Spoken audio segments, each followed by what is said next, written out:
Pukul 11 malam kau teringat ayam gepuk. Boleh tak macam tu? Nasiblah ayam gepuk Rislan ni buka lagi. Tapi ada queue bye.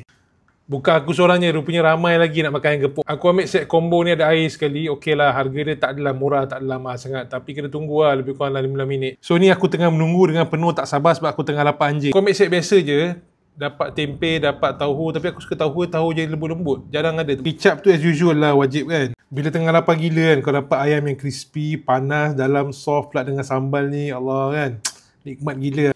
Aku ambil option sambal pedas. Tapi pedas dia agak pedas lah. Tapi sebab aku suka pedas, aku makan lagi banyak sambal tu. So dia jadi lagi pedas. Lepas tu aku tambah lagi sambal dengan sambal gaju sekali. Bagusnya sih sambal gaju dia bagi free je. Kalau tempat lain kena charge. Tapi nasi aku tak tambah sebab aku tengah diet kan. Kau tengoklah sambal gaju saya tak kedekut weh. Tapi memang sambal gaju jenis yang manis sedikit lah. Tapi aku suka sebab campur dengan sambal tu just nice. Lepas tu kobe mentah ni aku tinggal je lah. Sorry lah aku tak makan kobe mentah. Kalau kobe masak aku makan. Tapi aku salah order tadi. So terima je lah apa yang ada kan, bersyukur.